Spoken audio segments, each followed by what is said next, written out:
All right, we're live. It's Thursday. Time for a new episode of the Hot Box. Very exciting. Got all sorts of weed stuff to talk about. And you can talk about it with us. Got a chat room up, hotboxpodcast.com/live. There's an IRC chat in the webpage there, right under the Hangout. So enjoy the show.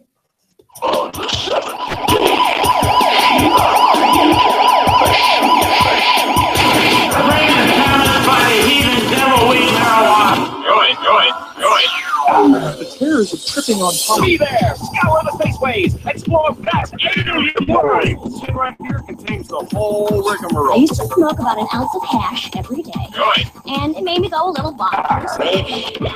It's mine. With more duties, I can control his space. Hi, big fat doobies. Hi.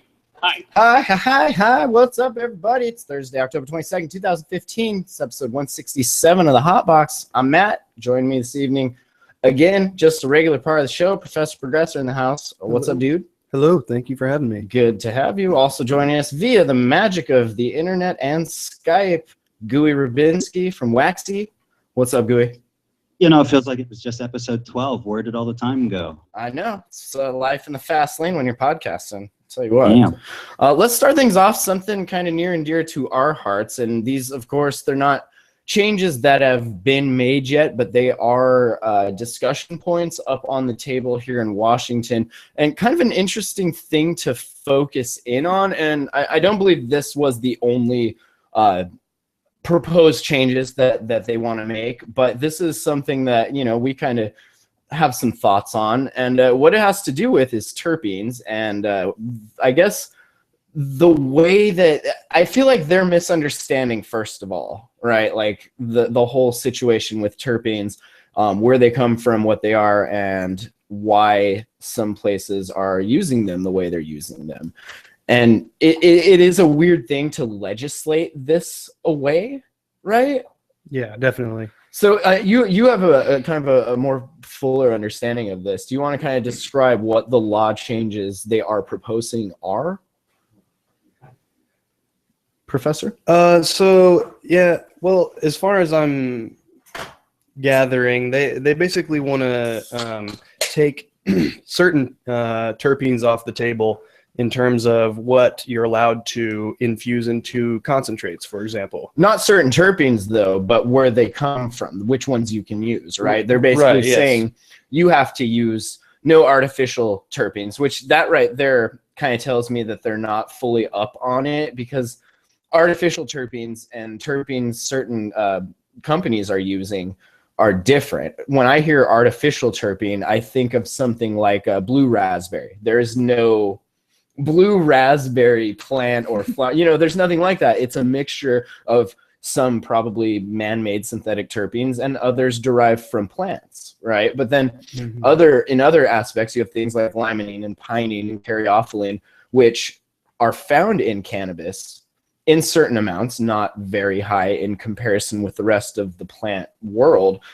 but the same terpenes that are in a bunch of other plants. Let's say caryophyllene, for example, is found in cannabis. It's the spicy kind of smell that you get.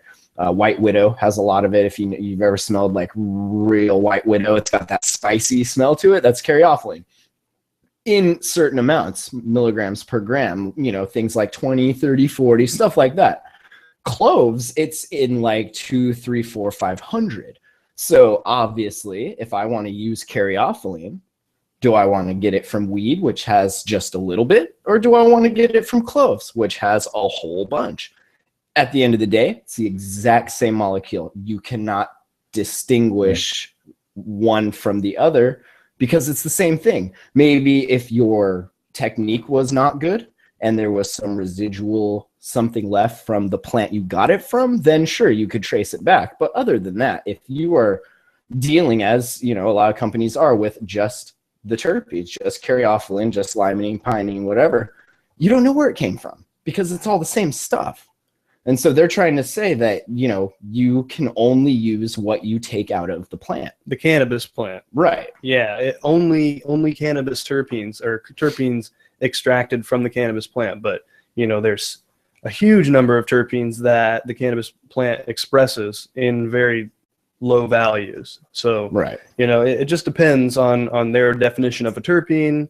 But you don't go to like the soda industry and you're not like, okay, Dr. Pepper, you can only use terpenes you derive from soda. From the Dr. Pepper plant? Yeah, from the Dr. Pepper plant, like it's a weird thing. Even the alcohol industry, e-cigs, tobacco, stuff like that, like all of these different flavors. Like I got one the other day from Craft Vapory. Awesome site if you like getting a subscription-based e-cig. Every month they give you new flavors based on your profile.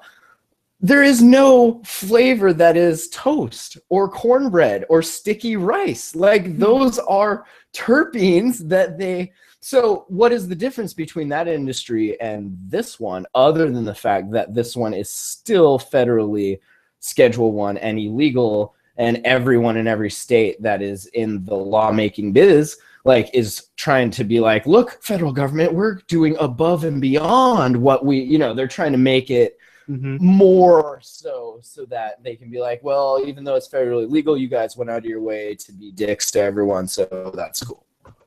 There's a culture war against breakfast cereal. That's what I'm saying.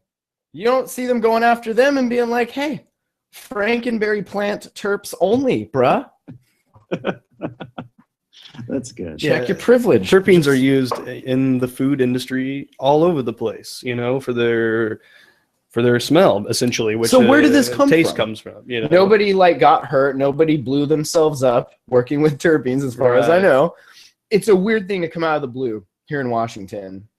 Now, what are they saying again? They're saying that you cannot inject synthetic or non-cannabis terpenes into a cannabis product or concentrate? Correct, yes. Let me see if I can, you guys go ahead and keep this going. I'll see if I can find the actual wording of it, because it is weird. I mean, from a product purity perspective, I guess I'm all for it. I honestly had not heard about it until now, but it sounds good to me. I think the plant, and I'm interested in your opinion, Professor. It seems like the plant offers, with up to a couple hundred terpenes, more than 100 cannabinoids. Then we get the entourage effect. We mix everything together in a zillion different ways. It's going to take us a long time to master that. Let alone messing around with, injecting some outside chemicals, in this case, terpenes. So yeah, that's the thing, and I think that's kind of can be a bit of a misconception, because even though it doesn't really matter, it shouldn't really matter, at least, where you get the terpenes from, because as Matt said, beta-caryophyllene is beta-caryophyllene, whether it comes from the cannabis plant or whether it comes from the clothes. It's just more plant. efficient. Yeah, exactly. So if you're a running industrial scale business, you have to consider these things, because such tiny quantities of terpenes that exist in even the buds of the cannabis plant are just minuscule compared to what you can extract from other plants. So I mean, a chemical is a chemical is a chemical. If it's the same molecule, if it's fully purified, then it shouldn't matter its source, because it's the end product is the same. Well, it shouldn't, and there's zero way for them to track that. So again, you have the other problem of legislating laws you can't enforce. Totally unenforceable. Yeah, and that causes a whole new slew of problems. Yeah. Go ahead, Gooey. I mean, this sounds kind of like it could potentially be bad, because let's say, for example, that some new research out of one of these, newly legal states like Washington or Oregon shows that limonene, that terpene, has some tremendous efficacy for, say, a certain type of muscular dystrophy, for example, in certain applications, certain type of extraction, yada, yada, yada. It would be sad if those patients could gain all that benefit from some sort of a concentrate or extract of cannabis that just happened to be jazzed up with a bunch of limonene from whatever source, as you're saying.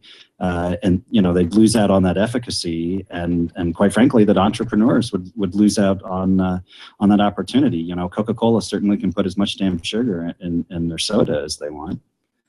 Yeah, absolutely. And I think, as long as the quality of the terpenes is of the utmost, and it's very, very high and pure, then, you know, a lot of these terpenes are already classified as food grade and edible and all that stuff. So, you know, the research has been done in their safety. So I don't think it should be of a major concern at all.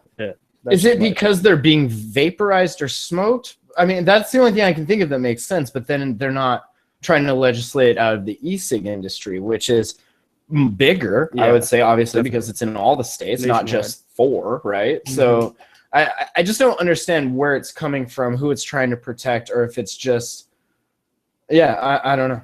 Yeah. Here's I'll read you real quick the actual wording, and this is again preliminary comments from the proposed rules. 1, terpenes used in all cannabis products must be derived from marijuana plants. All cannabinoids and terpenes used in the production of marijuana products must be derived from marijuana plants grown by a licensed marijuana producer. And then they go on to say characterizing flavor for marijuana-infused products for inhalation and concentrates for inhalation is prohibited. So they don't want you saying like that is a strawberry flavor or a lemon flavor, which again is weird because you have strains that like that's their name. Strawberry cough is well, as far as we know, is a weed strain, you know, lemon kush or OG lemon or whatever, that's a weed strain. So again, they're trying to just go above and beyond anything ridiculous. And we see it's not matching up with what they're legislating in other similar industries like alcohol and tobacco. Professor, can you think of a worst case? Like what might bring something like this on, or what they are trying to prevent from happening? Is there something we're just not seeing? Well, I mean, as a lawmaker, I'm sure they just hopefully they just are looking out for the best interests of the, you know, people who have elected them, and that's probably more of along safety guidelines. It's naive. So naive. I know it's naive, but I think it's just, you know, for safety concerns. I imagine if it wasn't completely paid off by somebody to do this for some, you know, internal motive or something, but I imagine that it's probably due to the fact that they don't want people, you know, ingesting tainted material or something that's got something, you know, I feel like they trust the cannabis plant enough, you know, to say, oh, well, it's fine. Everything that the cannabis plant already has in it, you can ingest, but nothing that comes from outside of the cannabis plant, you know, so. That's a good point. It could be that they're cautious about not necessarily the outside terpenes, but the process by which they get in there, and they might fear slipshod work, and you know, and then it becomes tainted or contaminated or something. So you know, and I guess in the big picture, this sounds like a good thing. Although again, back to the scenario of a particular ailment gets great efficacy from, you know, jacking up the level of a particular terpene by 10 or 20 or 100x. You know, it'd be kind of sad to not be able to indulge it. And another point I think that is important is that obtaining terpenes from the cannabis plant by extracting them, purifying them, is an extremely difficult process because you have, I mean, terpenes are a massive range of molecules that all share the same isoprene subunit. And, you know, they can be very small, they can be very large, and as a result, they have very different physical properties. So trying to... They're wicked volatile. They're wicked volatile, yeah. And some are so much more volatile than others. So some will like to leave faster than others. It's just very hard to maintain the same ratios of terpenes that you see in the flower, in the bud itself, when you're extracting those and reinfusing those. Because, you know, high quality cannabis oil is going to be highly purified, which is going to be a process that will inherently remove terpenes. And in order to have any sort of flavor, you have to reinfuse terpenes back into it. But if you're trying to reinfuse terpenes extracted from the cannabis plant, it's never going to be representative. First of all, because it's so hard to... Because it's not all of them, you're right? Not going to get all of them. Catching all of them. Right, exactly. You're going to lose some in your vacuum. You know, you're going to leave some behind. It's because it's such a huge classification of molecules with such vast different... they all have different temperatures they like to go at. I mean, there's so much variation in which, like you were saying, for some for a group or a subset that share the same base. Like they're so different. Right. It's just a polymer. They just keep getting longer and longer and longer. Right. Mm-hmm. That's interesting. Isn't this especially ironic? Now, okay, we're talking about food grade terpenes used by the, the food industry. For any body, any municipality or state government if those are FDA approved, this seems a little ironic. Well, and again, I kind of go back to the whole, well, they're not FDA approved for vaporizing. And of course, things have different properties when you heat them. And so maybe we're missing something there. But I mean, again, in the e-cig industry, like it's all over. So I don't know. I just don't know. But again, it's not law. It's just something they're thinking about. I believe you mentioned something about they had the first hearing today. I believe it was today. Yeah, I don't think not a huge turnout. Not a huge turnout, huh? So it shows you kind of how informed the public is on this, which is not very. No, well, it's still so new. Like you have so states that don't even. I mean, you'll get mad jail time for having any kind of extract, let alone getting into the science. Like I feel like the more open the state is, the more free the people are to, like, you're worried about risk less, and so you're open to focus on other things like, terpenes and all this other interesting stuff that in states you're too scared to even focus on a good high. Like you don't think of that stuff, it closes down a lot of that possible research. Mm-hmm. Yeah, lack of research. Still one of the main problems. Unfortunately. Moving on a little bit, Croatia legalized medical cannabis. I kept seeing that all over the Facebook feeds and social media.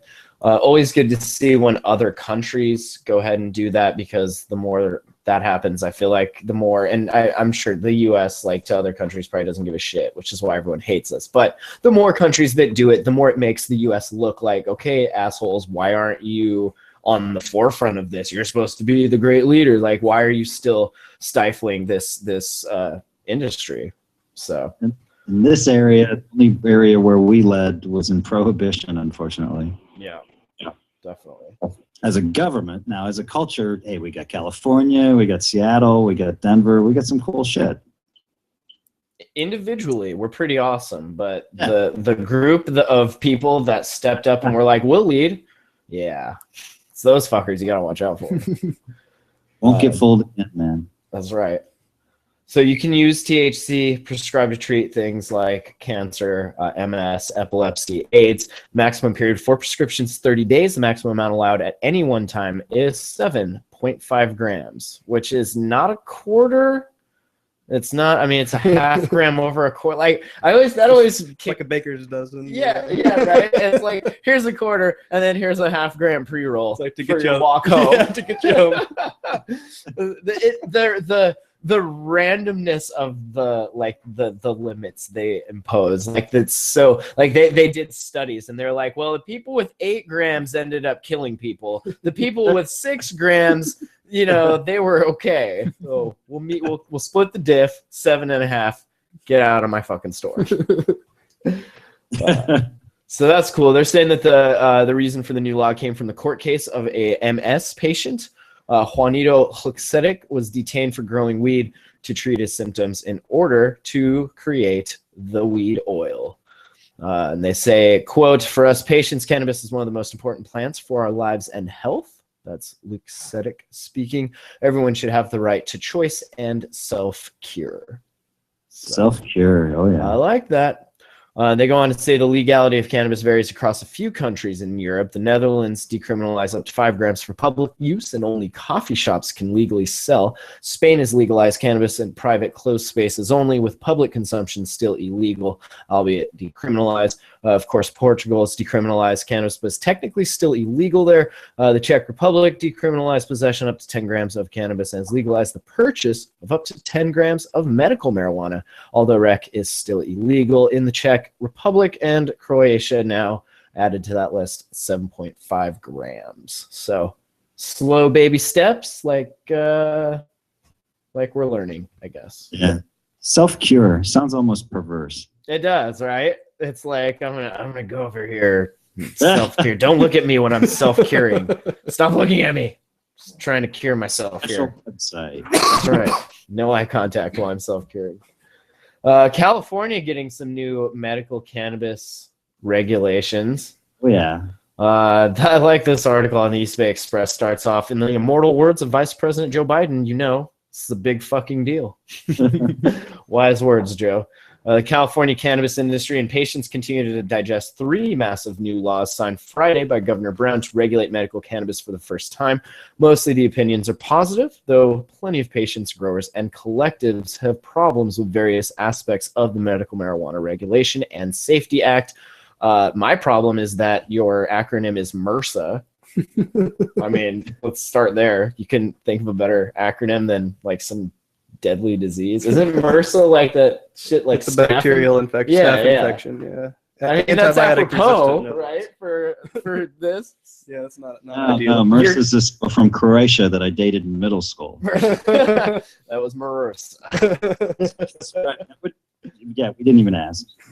They say patients will have assurances that their products are safe. Law enforcement will have a foundation for identifying drugged drivers and increased funding to protect the public. I have an idea for them identifying drivers that are messed up. Like, how about you look for impairment and prove impairment rather than being like, whoa, you have 5 nanograms per milliliter of blood. You're fucking high. Like, no, we're not. The environment will be protected from neglect, destruction, and water diversion. You see a lot of those like up in the mountains, right? Or in Forest Service land where people set up like gorilla grows and divert a bunch of water, and it's just not good for the environment when you do shit like with that. AK-47s and yeah, well, that all aside, like what you're doing to the land is not healthy as well. But yeah, the watchdog with the AK and the grenades probably also. Exactly. They say the medical marijuana industry itself will be able to come out of the shadows and receive the same protections under the law as other state licensed businesses, creating jobs and contributing to the economy. Well, that's nice, right? Like taxes and stuff, because that was another big thing, right? Like if you're in the weed biz, like you can't use any of your business stuff for taxes. Like they kind of F you pretty solid that way. So I don't know. Sounds like this bill will fix a few things. Maybe some state taxes or something. Yeah. I think it's a big overall. They needed to, it's been there, but it's been the elephant in the room that, especially like, let's say a governor's association or at the federal level, this just officiates it, and it does need to be. It gets rid of a lot of the ambiguity, and that ambiguity is bad. It scares people and it intimidates them and pushes them into the black market. They stay in the black market, and cartels are bad. Black markets suck for a lot of different reasons for a lot of different people in the chain. So it's always going to be painful, and there's going to be pros and cons. I mean, this legislation is really very detailed. It's complex, it's thorough, it covers a lot of bases. There's always going to be some special interest, even if there's some wonderful member of the cannabis community that are going to be pissed off by what happens, because it might not, make for the way they're currently doing business, might not be the brightest future for them. But hey, you gotta roll with the punches. Look at Silicon Valley, look at how you just got to be continually revising the business plan. And I think this regulation is just kind of part of that whole picture. I do like that it will open up for more research in the impaired driving sector. Hopefully it'll lead to them being like, oh shit, they're not, drunk driving. Maybe they're safer like drivers. You can drive fine when you're smoking weed, as long as you know what you're doing, you're used to it. I wouldn't take a new weed smoker and blast their endocannabinoid system full of THC and then be like, all right, let's go to the store. That's just common sense though, right? You wouldn't do that with an someone who doesn't drink. Like 5 shots, let's go. Just, common sense.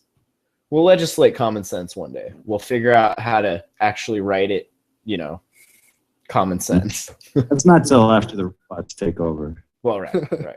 After the next Star Wars movie. I do like this. It says new regulations should mark the beginning of the end of federal raids on lawful operators in the state.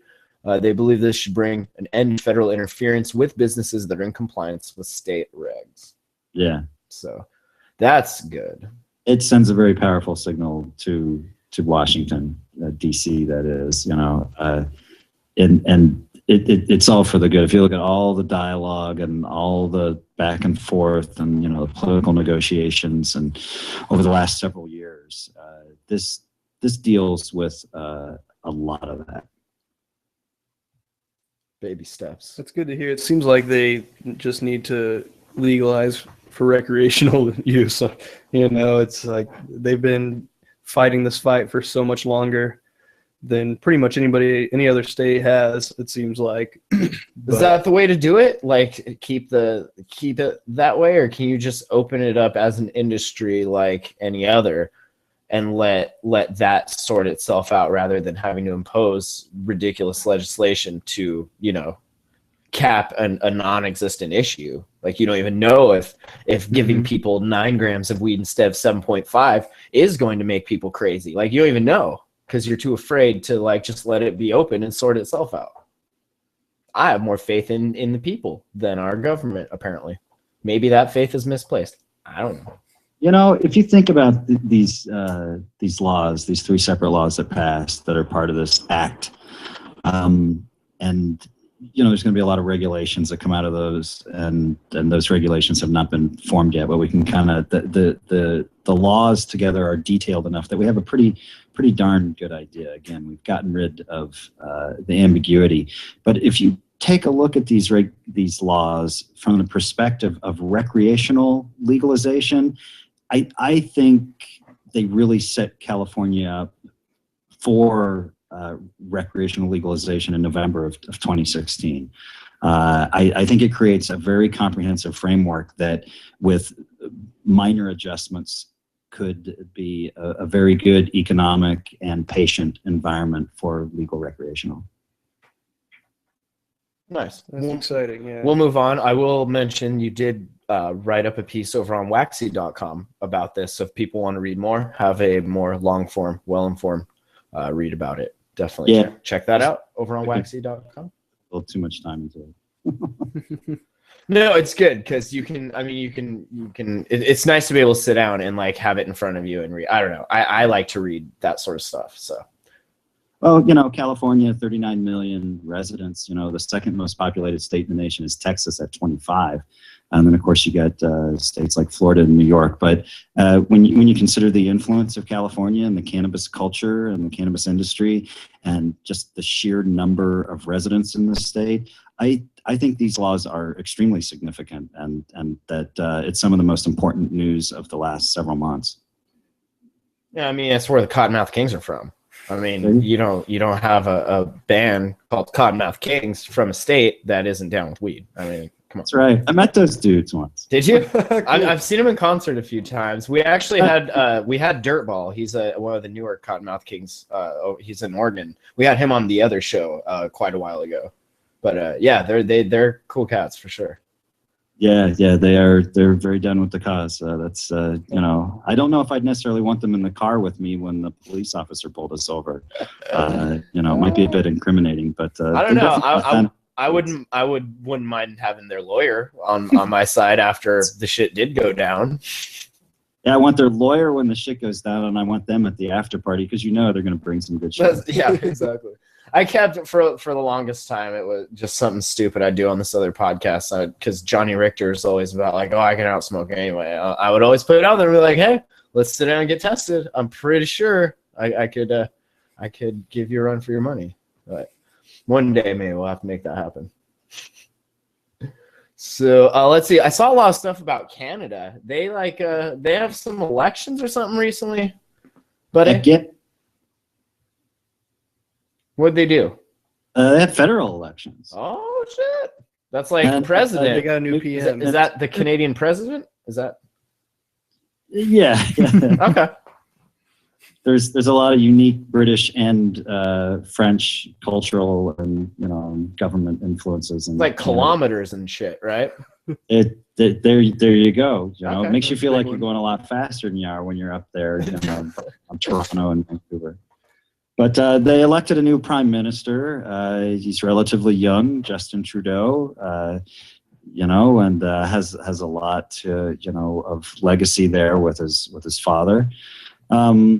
And, you know, more so than Justin Trudeau, the Liberal Party is back in power in Canada after almost a decade of the Conservative Party and Stephen Harper, the former, you know, up until a couple of days ago, Prime Minister. And Harper was just, you know, as far as liberal progressive causes of any type, let alone cannabis, was just terrible for Canada.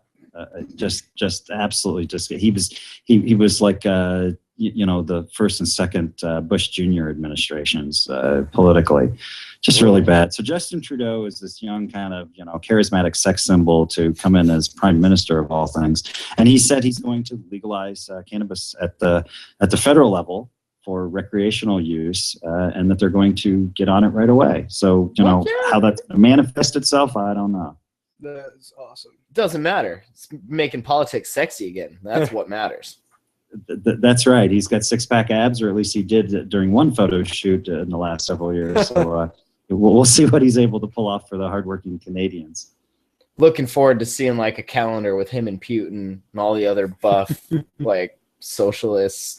I don't know, whatever. Like that would be awesome. Like a whole calendar. What month is it? Oh, it's communism month, honey. Cool. God, Putin's just got it, man. Right. It's exciting times we live in. I mean, constantly on the brink of like a new Cold War with the Middle East. That's exciting. Weed getting legalized, definitely exciting. It's good stuff. Yeah. So, good job, Canada. It's they're kicking ass and they're back. They had so much momentum. I started hanging out in Toronto like in 04, 05, and met a lot of patients up there. It's part of what got me into writing about it, especially at the medical level. And there was so much momentum. You know, Canada passed its federal medical cannabis law in 2001. So it had only been a few years before I went up there, but the Conservatives were coming into power, and like, you know, a very sick person relegated to a wheelchair would apply for an exemption under Canadian law, and you know, the Conservatives would just kick around the application for months or years, or you know, it's just they became obstructionists, which we're certainly used to with the U.S. Congress here. But so this is really exciting for the Liberals to be in power. I mean, there's two other Canadian political parties that are also for cannabis legalization. So it's like, you know, most of them really want this, and I think it's got the momentum behind it to just happen. I mean, I'm not a political analyst, and I'm not intimate with what's going on in Ottawa, but I think this has a very good chance of becoming reality. And if it does, it's Canada's way of saying screw these international treaties that were started by the United States in the 60s, 70s, and 80s. Yeah, and especially once you realize how corrupt they were started under and all, yeah. And then to legislate other countries based on that, like, whoa, talk about a virus spreading. Like, that is insane. Well, the first of those international treaties was 1961, and basically all of these were started by the United States and implemented via the United Nations. So the first one's in 1961. I know Anslinger worked into the Kennedy administration. So I would not be surprised at all if Harry Anslinger was a part of that 1961 treaty that's still on the books. It's still one of the three big ones. I hope they're all very embarrassed to have that realization. All right, let's back in the U.S. If you had to pick a state that was gonna just be the leader in recreational weed, like which state would you say? I mean, off the top of my list, it's Maine, right? Like Maine poised to just take the country by storm with its recreational weed. They're saying if they do this right, sustain growth for the economy of Maine, $26 million in fees and tax revenue every year. Cha-ching!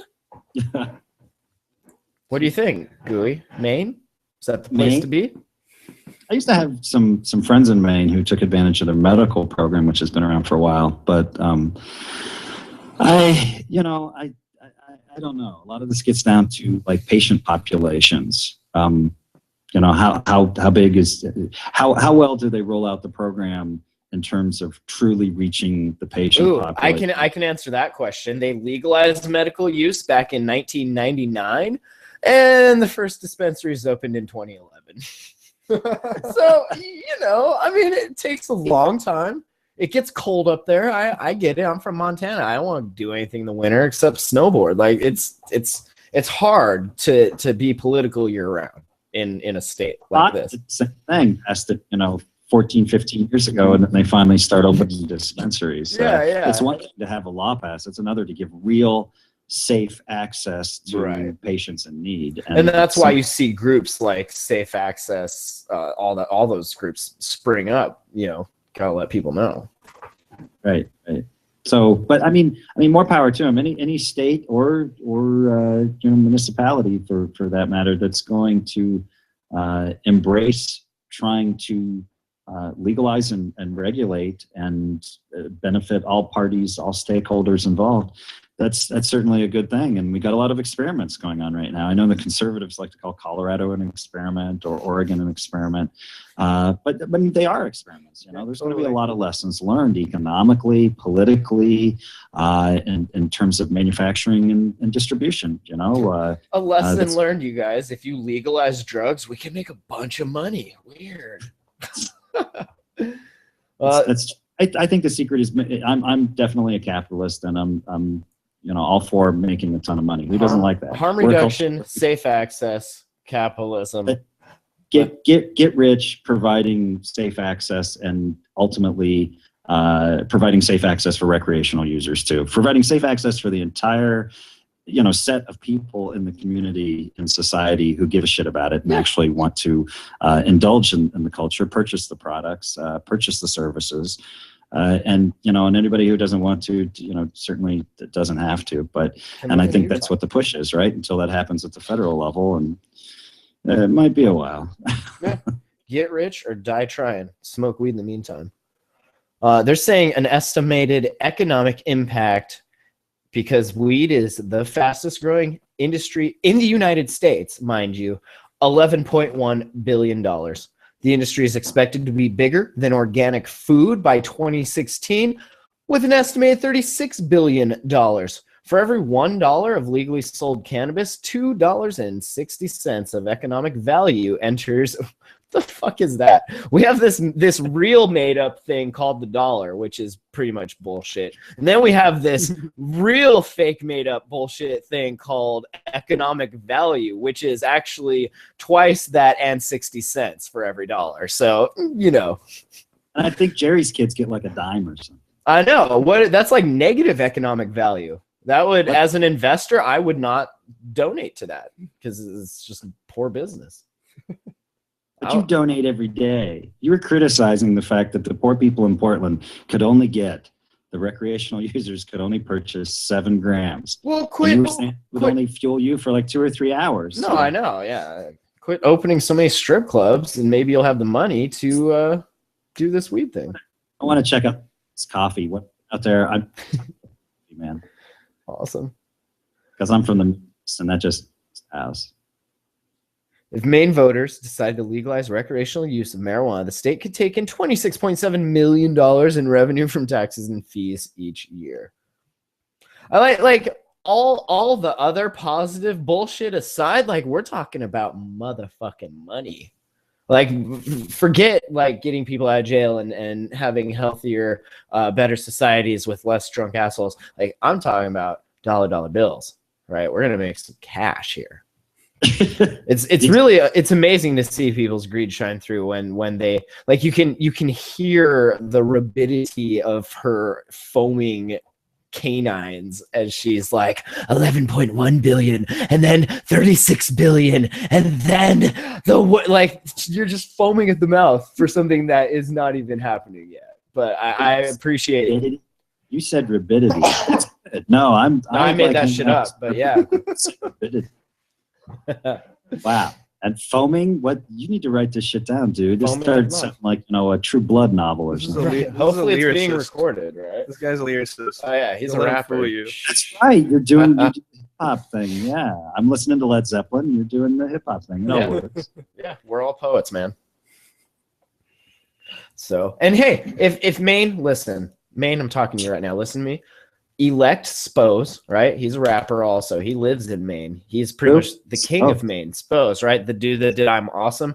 Fuck all that shit. Like, he's a cool dude. He's on Twitter. Message him and be like, we're going to nominate you for King of Maine. And then he'll just legalize weed because he smokes too. So there you go. You're welcome, Maine. King of Maine. I'm glad we got this worked out. Yeah, no, definitely. If you were wondering who the King of Maine was, his name's Spose. He's a rapper. He's cool. I like your world, Matt. It's a nice world sometimes. It is. Cottonmouth Kings, King of Maine. I mean, it's all groovy. That's right. Try and get this album out before this baby's born. It's gonna be good. A lot of good things happening.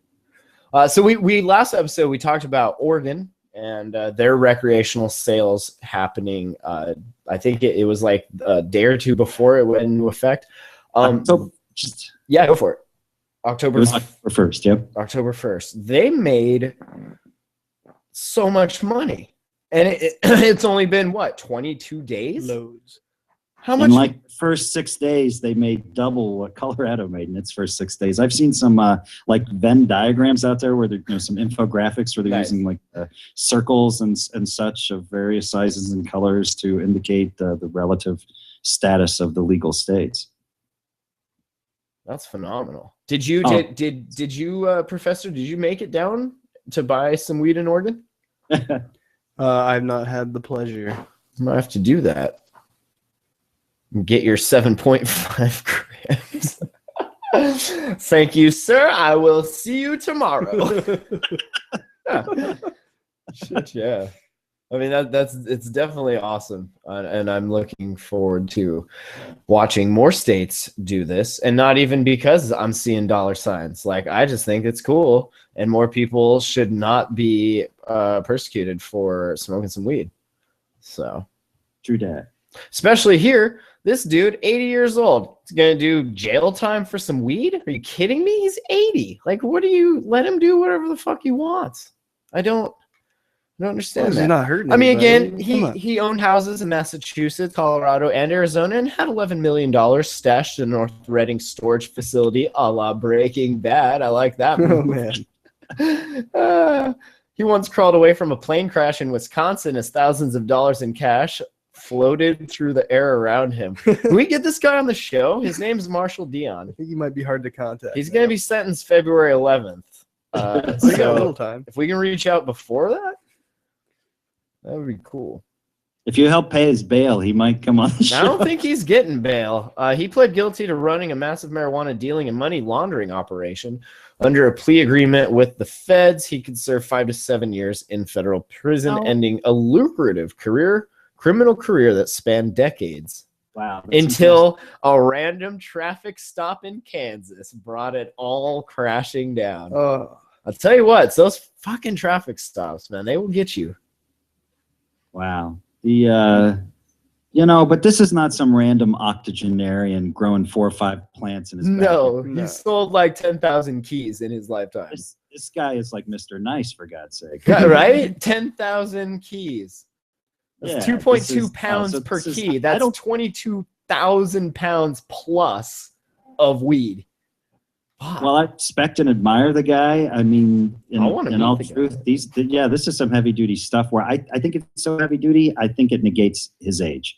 I think he could be 27, he could be 80. It doesn't matter.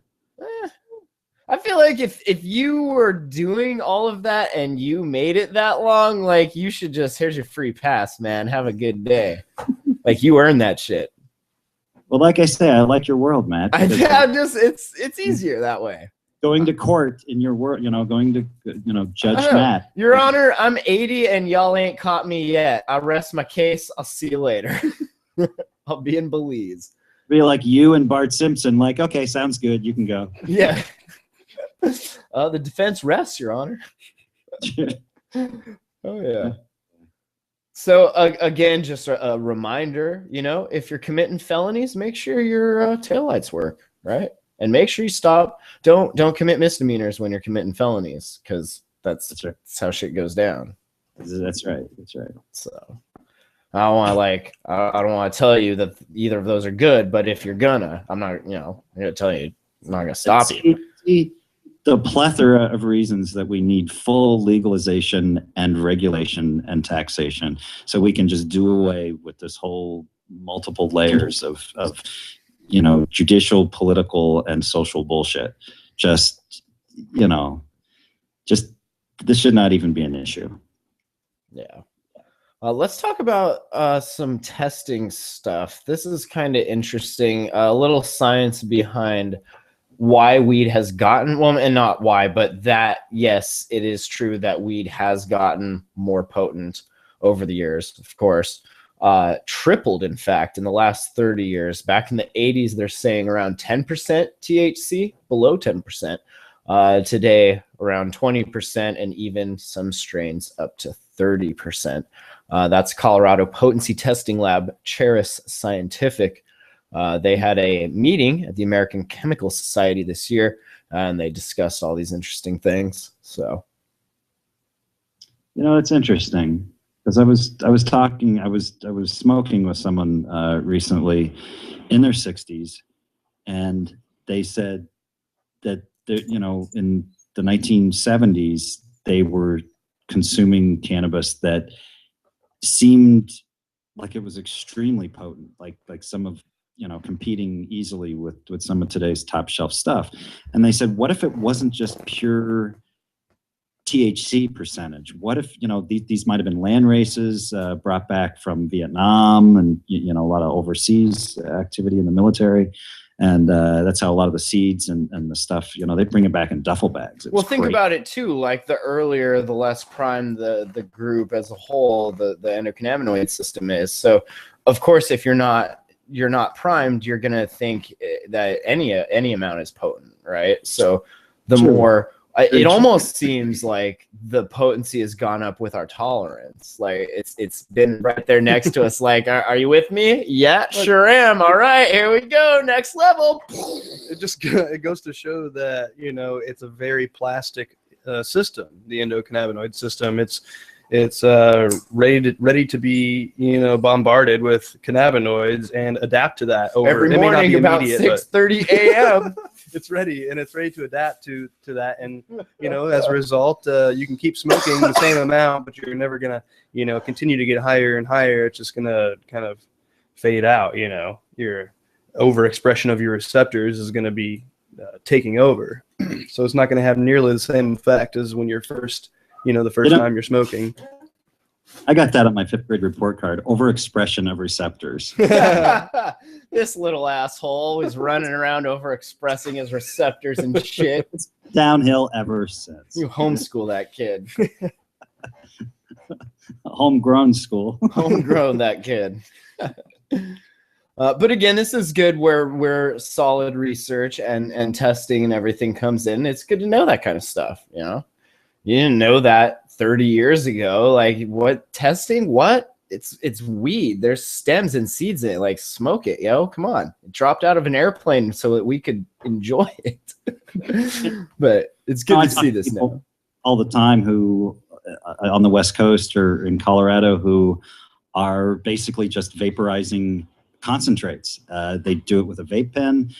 They do it with a desktop unit. However they get there, but their almost exclusive source of ingesting terpenes and cannabinoids is the vaporization of high quality concentrates. You know what? That I agree with that, but I feel like those people are not true potheads.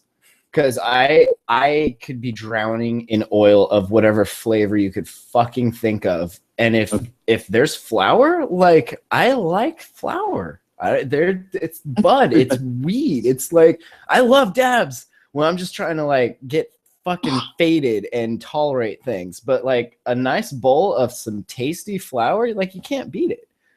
Yeah, but what about something? Okay, this goes back to what we talked about earlier in the podcast tonight. Live resin. Let's take we're talking about terpenes. They're very volatile, and we lose terpenes all the time. I've learned just enough about terpenes to think that they kick ass. This is some cool science, and that give me those terpenes. Damn it, I want as many as I can get. Hell yeah. Plugging into my brain. Okay. So I look at something like a where I can get those, and that really attracts me to a concentrate specifically like live resin, not just any old BHO. Mm-hmm. It's vastly different taste, like just so amazing. I can't wait to try it. I just need to, I just need to do a little traveling here. Indeed. Next to the biggest pain in the ass in the world to make, but so worth it. But still, I don't know. Do you have the flour, and then you have the flour the live resin was created from? Like, they both have those terpenes in them. One is just a more concentrated. Again, it just goes to preference or what you're trying to accomplish at that point. This will sound like a bullshit answer, but I think there are very, nuanced and detailed pros and cons on both sides of it, especially when you look at it from either a recreational perspective or go with a more strict medical outlook on it. And it's as the professor can aptly tell us all the time, this is some extremely deep science. And, we don't even get into the topics of set and setting, for example. How well did you sleep last night? Yeah, what's your diet been for the last 48 hours? What's your stress level? Did you have an orgasm? Whatever. And that has a very large impact on the efficacy and the perceived euphoria of anything you consume, flour or concentrate. But then you're getting away from the experience of smoking the weed, and you're kind of going just into the experience of the self itself. Like, if you're framing things positive, if you're going into it with a certain mindset, if you have been instructed on things, like, all of this goes into your experience of something. And smoking weed is no different. Any of the plant medicine, set and setting, and what you are told right before you go into it have tremendous effect. And then on top of that, ego and how your day went, and if there's any like lingering issues that you have been putting off, like, all of that comes, and that's just your environment. Like, that's the reality you live in, that has, like, you interact with it, and in turn it changes you. Like, it's a two-way thing. I strongly feel that introspective situations are probably the most effective way to get through a lot of types of different psychological conditions. You have to face those things that are facing reflection, you. Right? You take the monkey mind out of the moment where emotions and adrenaline or whatever is trying to help control that choice or that decision that you're going to make, and you like third person view it almost. Like, you're not in that moment, in that heated mind state. You have a more reflective, like I said, more introspective thought process. It's an out of the box scenario. Yeah. Yeah. It's interesting. Definitely interesting. I have to interrupt here for a second and say I tried something new during this podcast, since I'm obviously not there in video. And you guys kind of do some, technical stuff. Come from, I know, Matt, you got some IT background there. And so I have Apple TV going into my home theater. And so one of the apps on the Apple TV is Flickr. So I went in, which is, Yahoo's photo app, photo service. So I went into Flickr, and wanting to learn more about your wonderful part of the country, I simply queried Seattle. And is it a bunch of pictures of weed? Yes, sometimes there are of weed. That's right. In fact, it's like all I see right now is it's weed, quite honestly. So I've just been looking at these beautiful pictures of trichomes the entire time we've been in the podcast, and awesome. Pictures of Seattle and cool stuff. That's pretty badass. Yeah, if any of you out there don't know that much about weed and you want to learn more, just look at some of these beautiful pictures that Gooey's talking about, and there are tons of them all over the internet. There's actually a bunch of them over on Stuff Stoners Like. If you search for Matt Lee there, all of my reviews, they come with awesome close-up, nice pictures like that. It's a very complicated, complex-looking. We're going to try. We have a microscope here, and we had an Amscope connector for it that will basically make it a camera. So then we can go to that on these shows and stuff. But the microscope, the thing broke. So need to get a new Amscope. But in the meantime, like we wanted to start kind of doing quick like little weed reviews on the show, and it would be cool to be able to pan over to the nice shot in the microscope. But until we do that, we're just going to do one real quick here while we're talking about THC levels and whatnot going up. This is something, and this is how we're starting to see places differentiate themselves, right? You have it's just like any other store. You have shelf space, right? You have like it's a whole psychology to it. So when this first started, everyone was weed comes in baggies. Like you just throw in a baggie, right? That's how people have been selling weed for thousands of years, ever since plastic was born, right? 2,583 years ago, when plastic was born, people started putting weed in it. They're like, cool, I can put weed in this plastic. Well, so you have a bunch of bags and they have all their logos and everything on them. And then the one smart guy was like, I'm going to put my weed in glass jars. And then it's going to look way better than everybody else's shitty plastic bag weed.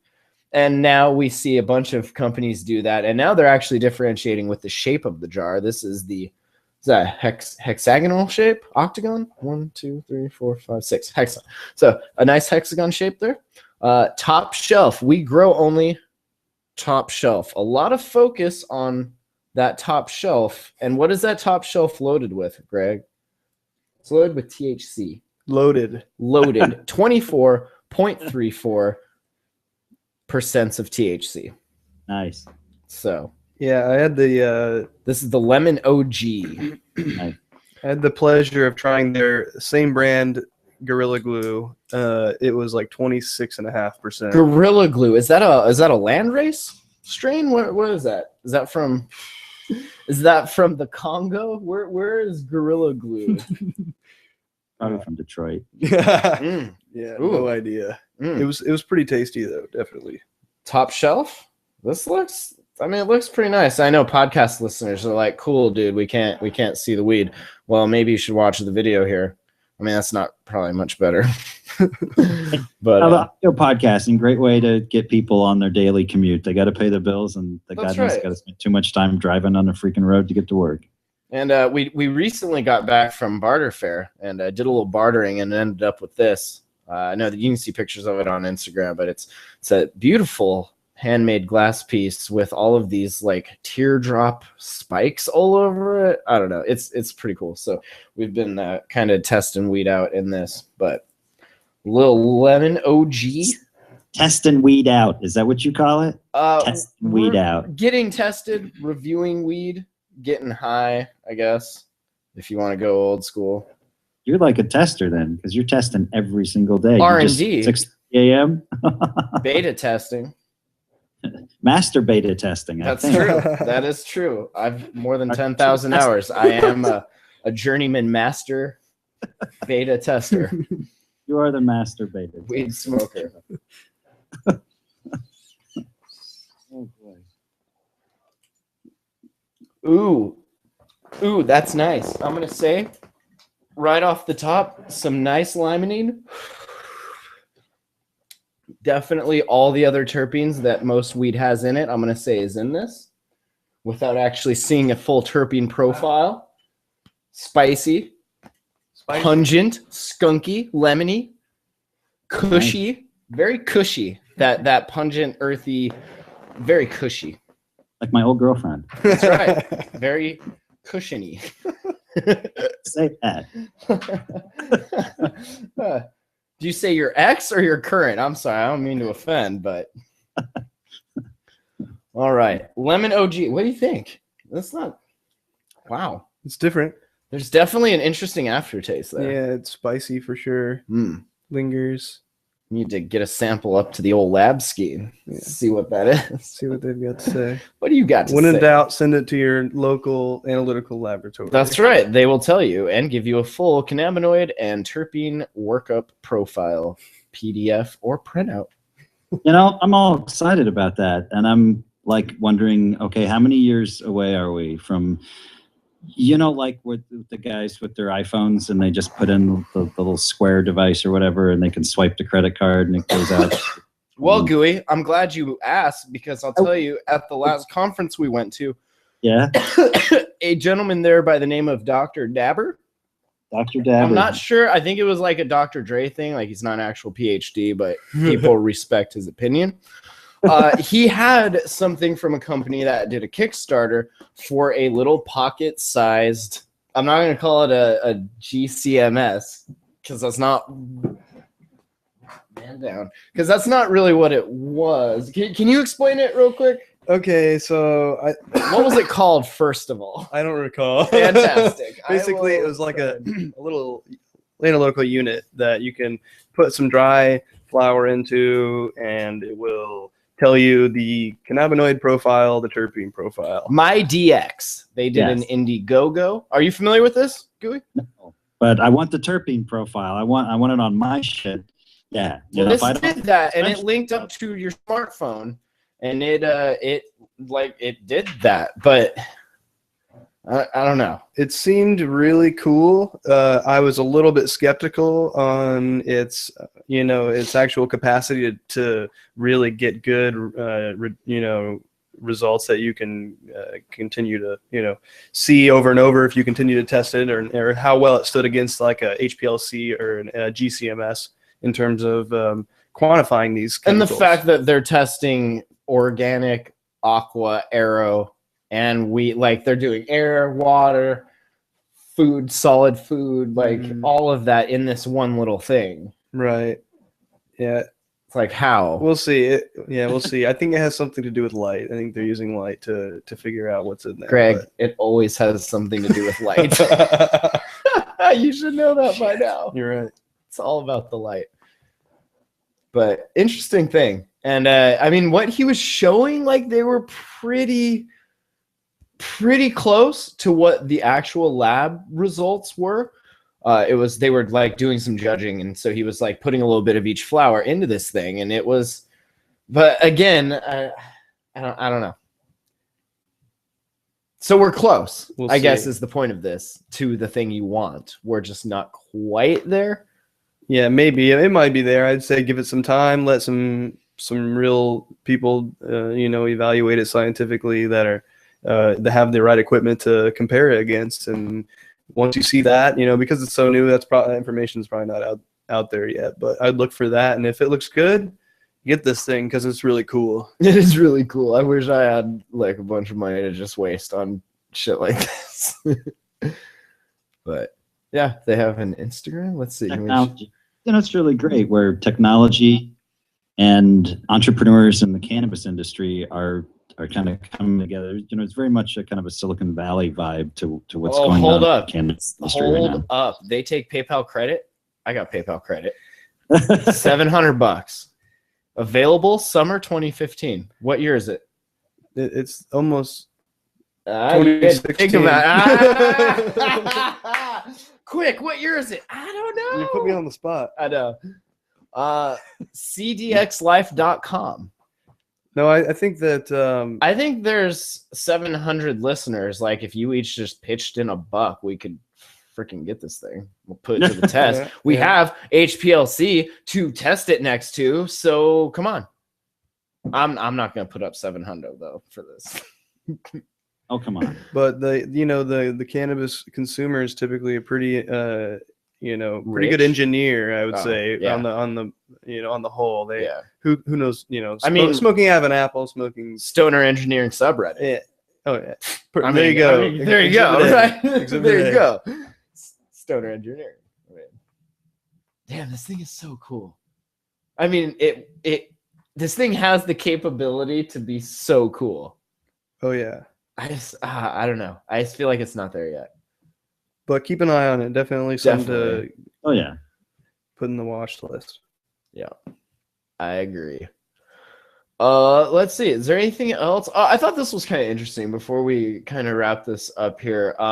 Talking about, it's a Market Watch article talking about why your workplace needs a marijuana policy. Like, I know I have a marijuana policy at work, and that's to just smoke as much weed as I can, and and then get work done. Like, that's the policy. Also, no explosion policy. I mean, we have many policies. all of them designed to make you more productive and safer worker, except for the mangler. We're going to talk about that, though. That's right. We bought a piece of equipment from a Chinese sweatshop, and it's called the mangler. So I may die soon. Who knows? Sounds like a Foxconn device. Yeah, no, yeah, totally. It's a Wes Craven. That's how we get the screen on the iPhone. It's possessed.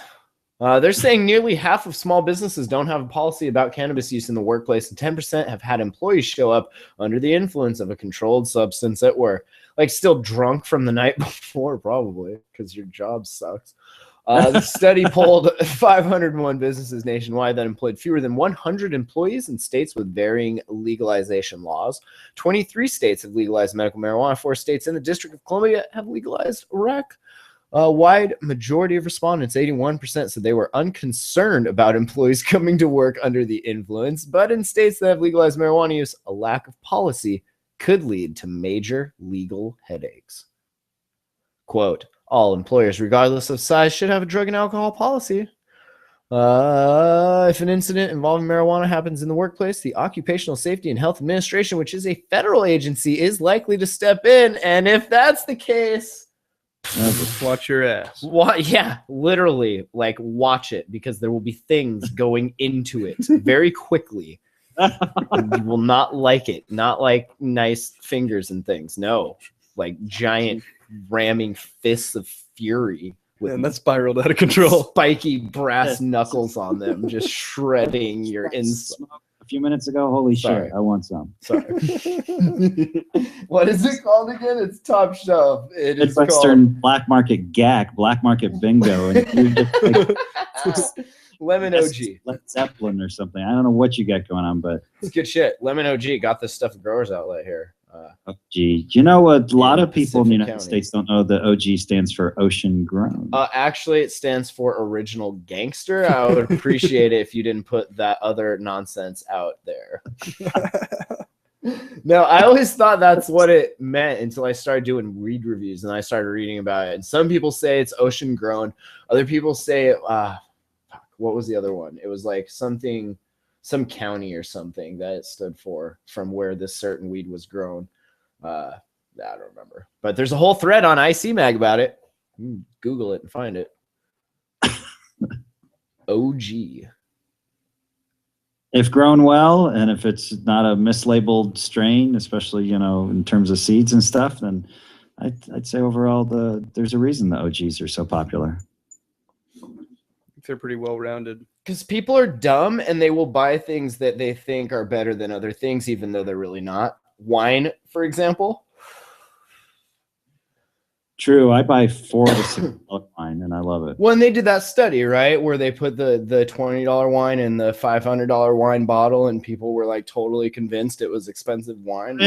Oh, yeah. Psych 101. That's crazy. Exactly. Yeah. So. What were we talking about? I don't remember. All right. Buy me a MyDX so we can start testing this weed on the fly. That would be dope. Oregon, more than fucking $11 million in 5 days. That is amazing. Cocaine, probably the only other thing that would make you that much money in that short of time, at least according to Drugs Inc. Always back to the money with you. Well, you know. It's not, I didn't set that system in place. I will be more than happy to go back to bartering shit for shit. But no, you're just a cheeky observer. If it's got to be money, I mean, that's you guys. That's all of our Sadly, problems. it does, unfortunately. But, you know, I mean, I like money. I just don't like evil corporations and, you know, buying off the government. But if it wasn't for all those things, what would you need the money for? Well, you know, I tell you, I'll come out to Seattle and we'll sit down and we'll have a very, you know, in-depth conversation about this. About money. Get money.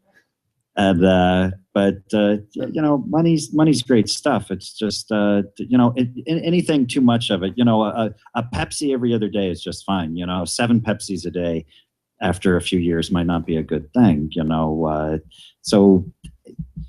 Anyway, we'll see. We'll see. I've been drinking 8 rock stars. I believe someone had a birthday today. Oh, I have. Speaking of birthdays, I've been drinking 8 rock stars a day for the last 15 years. I'm 35 today.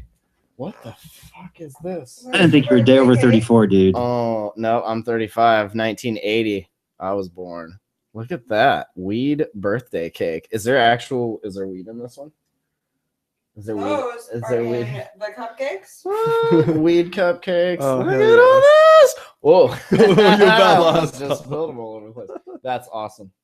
Fuck. Happy birthday, dude. Thank you.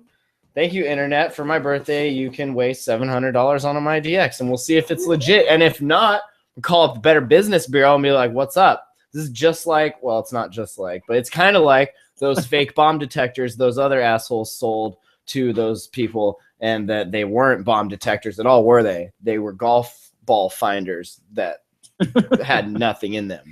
Yeah. And they got in a lot of trouble. So. Well, happy birthday, dude. I'm sorry I'm close to Seattle, and I can't offer you something in the form of a dab or something. Hey, we got dabs. We're good. I would suspect that. I think you would be very difficult to buy for during the holidays. I'd have to give you like a Chromecast or something just to guarantee that no one else had done the same thing. He's already got one. That's true.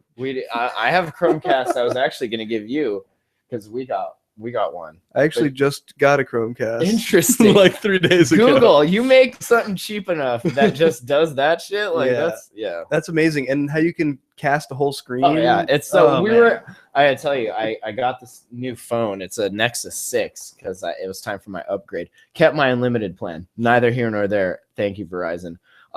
Started playing Dead Trigger 2 again, like killing zombies. So good. Screencast it right to the TV. Yeah. Use the phone as your controller. Boom, slaying zombies just like on a real. So good. And Apple AirPlay is just as cool. In my house we use. I've got 2 home theaters. Each has Chromecast. Each has Apple TV. Each has AirPlay built right into the receiver. And so the kids and any family member, any visitor with an Android or an Apple device can choose. Do you want to Chromecast it? Do you want to AirPlay it? How do you want to do this? We should go visit GUI and bring dabs and Dead Trigger 2. Sounds awesome. It's doing it, yeah, and you get some nice surround sound. I do like my Led Zeppelin to sound good, I must say. There's no substitute for good surround sound. Stairway. Lemon OG, I'm gonna say not too bad. I agree. I would say it's got you a little more jovial than I'm used to, so I've got to give props to this stuff. Yeah, not bad. It is my birthday. I mean, there you go. We did take a long lunch today, did we not? We did. It was, fantastic. It was nice. All right. Well, GUI, thank you for joining us. You got any articles in particular you want to point people to that you? And it's just a ton of stuff on Waxy. You know how it goes. Yeah. They crank out I give them like between 3 and 5 articles a week, and we're just trying to get through the knowledge base and cover the chemistry of it, the stuff the professor and I love to talk about, the cannabinoids and the terpenes and the entourage effect and the endocannabinoid system, and then of course we're trying to cover all the conditions too. So I just got one out on lupus that was very educational for me. I was embarrassed that I was so ignorant of lupus going into researching the article. I know, that's crazy. I didn't know like people actually turned into werewolves and stuff. And then like you read about things like lupus and how people just turn into werewolves, and you're like, damn, I'm glad weed is there. That's lupus, right? No, I don't think that's I'm quite. An OG. Okay. Canis lupus. I was thinking werewolves. I don't know. All right. Well. It's actually a pretty debilitating autoimmune disorder, but like AIDS? Not quite. Your shit just like kills itself and then you die? It's like an inflammatory disease. But like any inflammatory disease, a CB2 receptor agonist is going to be your best friend, I think. So nice. See, good to know. If you have lupus or turn into a werewolf or have CB2 receptor problems, smoke pot. It'll keep you from turning into a werewolf. I think you just pissed off like 1.5 million lupus sufferers. There's not that many. No, it's between 1.5 and 2 million. I just did the article. That's a lot. Yeah. If like half of them pitched in $1, we could get this My DX thing. It hits 50% of them are females between the ages of 14 and 45. Oh, interesting. Yeah, it's some really interesting stats on this one. But yeah, it affects more people than leukemia, more people than muscular dystrophy. Wow. So it's really kind of this hidden thing where a lot of Americans are extremely ignorant. But anyway, so that's what we're doing over at Waxy. We're trying to build out that knowledge base to really want to educate people. We're not getting rich on this, but we do enjoy sharing the good word and getting rid of the ignorance. One article at a time. That's good. You know what I really appreciate Waxy about is the typography. It's really hard these days to find good typeset on the internet, and Waxy has a very nice font. So they've got some really brilliant minds behind them in terms of design and the whole technical layer behind the site.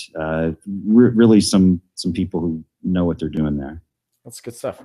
I got a review coming up on stuffstonerslike.com, The White Nightmare, and probably some, what is this? Lemon OG. So check that out and all the other cool stuff there. And on Waxy, there's a new Jamhole podcast out, thejamhole.com if you're into that. And making new music. So definitely check that out. Love it. Thejamhole.com/music. The Police Chthonic Chronicles was released actually a year ago today on my birthday. Me and my brother put that one out. So if you like hip hop and then techno, it's half and half. And my brother made all the beats and I did all the rapping. So check that shit out. And we're almost done with this new one, Project LD50. It'll be coming out soon for free and for pay, as always, because it's just a hobby. So, thanks for listening. Hotboxpodcast.com. Email info@hotboxpodcast.com. If you have stuff you want us to review, send that shit over. We'll give you our address. Just get a hold. Thanks for listening, and we'll catch you all next time. Peace out. See ya.